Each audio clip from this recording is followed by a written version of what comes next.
Hey, everybody. I'm going to read number 54 now. Today's 54, Friday, May 19, 2023, committing to inspiration. Hi, everyone. When I lived in Connecticut, Adam came to stay with me. The same Adam who had a cameo in Journal 25. He spent the summer sharing my 505 square foot apartment, which had never been updated. When a 1966 car is all original, that increases its market value. I'm not sure that's true about the cluster of fourplexes where I lived for several years, but the forest that enclosed them was magical, full of croaking toads, caroling crickets, and flickering fireflies, and a single road in, a narrow concrete passage through a Molgotha-like swamp.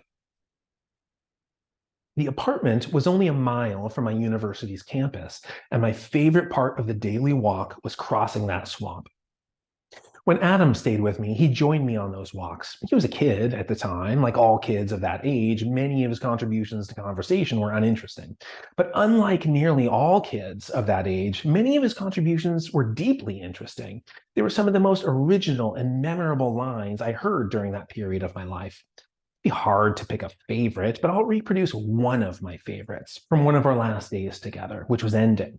It wasn't dark yet, but only indirect light was left in the sky, so it was painted in Molgothan colors. Blues had given way to purples. Adam and I were on our way home, and at the entrance to the swamp, he looked at me and said, "You know what you should do?" He asked the question after a half-minute silence between us, not between the crickets. Their chirping functioned as a Hollywood trope, emphasizing the pause in our conversation. The frogs were just as loud, but somehow less cinematic. "You know what you should do?" Adam interrupted the swamp life with a tone that promised an epiphany had just arrived, one of those original, memorable epiphanies I had come to enjoy in recent weeks. I waited for an answer. A few seconds went by, then a few more. The crickets kept chirping, the seconds kept passing, and we just kept walking across the swamp, neither of us saying anything to the other.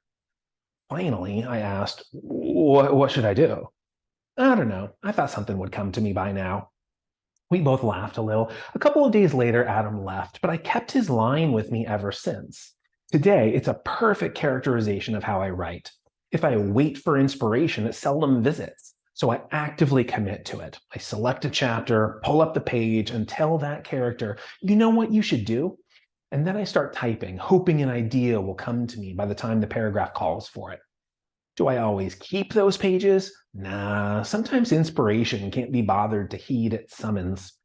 "I thought something would come to me by now," I say as I throw those pages away. But usually, if I commit to it, incanting Adam's question, it does visit and gives me the answer I wanted. That's how I've written much of the fables, every Molgotha scene, and this entire journal entry.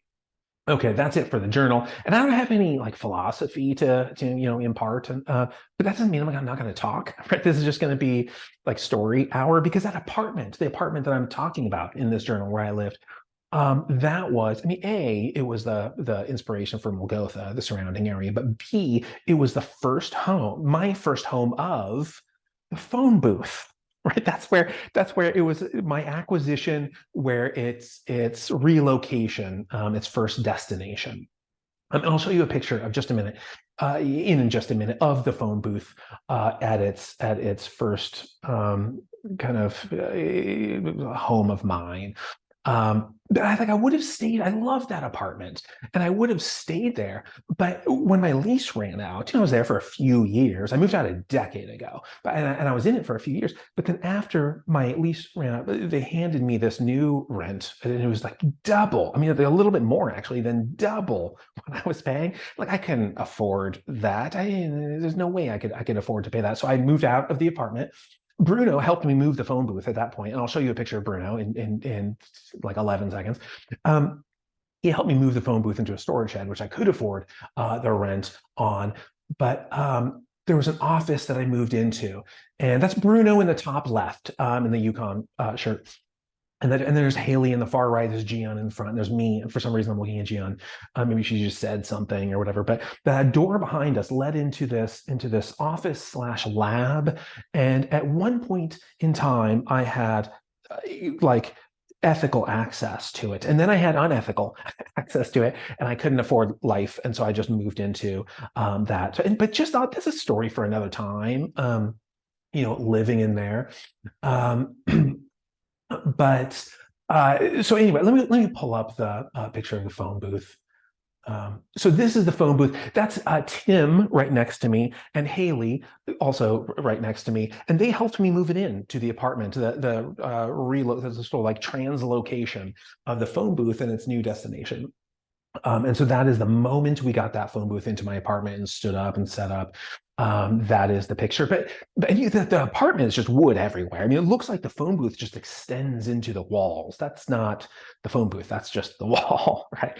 But like Tim and Haley and Bruno and Gian, everybody, 13 years ago is when I moved this thing in. It was August of 2010. And 13 years has passed for all of us, not just me. And so everyone got on with their lives. They're all professors. Um, and I don't know if they hold that time. We haven't had this conversation. If they hold that age in their hearts as warmly as I do, and then sort of it's not just uncorruptible, right? For me, reflecting on this, then my memories are like they get stronger with the passing years, right? The colors are more vibrant. I mean, everything is better with the passage of time. But that apartment, I looked it up today. Okay, that exact apartment that I was just showing, I looked at because I had to get the year that it was built, and it was 1966. That's why in the journal I said 1966 car. That's the year they built the fourplexes, the community. And there's vacancy.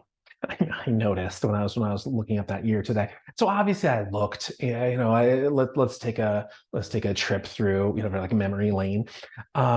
And there's a price, right? There's rent, it says, right? And there's pictures that correspond to it. And so I looked at both of those. And the rent is cheaper than not cheaper than what I paid when I was in it, but that lease they gave me when I was moving out. It's like cheaper now than it was a decade ago. But then on top of that, looking at the pictures, it's totally renovated. I mean, like updated beyond recognition. I would have no idea what I'm looking at if it didn't say what it was. I mean, the walls are all gone and replaced. The floor is gone, or the ceiling is gone. Every appliance and the entire things were gutted and renovated. And it makes like it's fancy and like it's modern and whatever. But it makes me sad, right? Because not because it doesn't deserve to be updated and people need to live in squalor or whatever, but this is no longer a piece of earth. That it only exists as a figment in like figment form is all it is.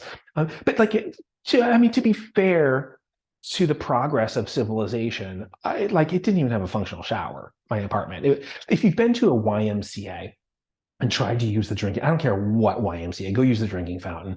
And like you turn a metal captain's wheel on like a little tiny thing on the side of it, and it just dribbles out. I mean, it's just like trickling is an exaggeration of how much energy it comes out. You have to it's like a nipple, and you have to like suck the milk out of it. And that was my shower. It was essentially a YMCA drinking fountain mounted on the wall, trickling out. It's fine. It was like mounted into wood. The entire bathroom was wood. Everything was wood everywhere. Not the carpet, the floor. I think carpet is an exaggeration. It's like this industrial strength. A Brillo pad. If you know what a Brillo pad is, it was like a military grade Brillo pad spread across the whole floor and then just mowed down to like this like closely shaven crew cut. That was the floor. Everything else was wood. And like the heat was in the floor, right in that floor, and yet there's a little dial on the wall, and you can turn the dial. But you have to turn it all the way up to notice that anything in the apartment was warm at all. And like the floor gets, oh, is this not frozen? And I was so like inefficient, so it was so expensive, and so I didn't turn it up at all. It was all the way down at all times, and my apartment was just like, I mean, literally frozen solid. It's Connecticut in the winter. If I had a glass of water, and this happened all the time, I had a glass of water that I didn't finish the night before and it was sitting on the counter, frozen solid in the morning. That's how cold my apartment was. I mean, there's no reason to plug in my fridge. So I didn't, right? The fridge was open. And I like the fridge, it doesn't have a heater inside of it. And the interior of the fridge would have to be warmer, right? Than it is in like the ambient air of my apartment. And so, but I didn't have food like anyway. That's another story for another time. Just like me living in the lab space is another story for um another time. But like sleeping, I have a picture of me sleeping in that apartment. It would, again, this is story hour. So here's a picture of me sleeping, not me, but here's a picture of my sleeping circumstances. Um, I got a air inflated mattress and I put it down and I spent a few nights trying to sleep on it with like blankets on top of me. And I would just shiver the night through. Like it's in my bones. I mean, it feels like I have a flu or something. And then I realized like the air in the mattress is frozen and I'm touching it. So then I put the blanket down on top of the mattress, and then I got inside of a sleeping bag. You can see my sleeping bag there. Um, and I was inside of the sleeping bag, and that's how I slept.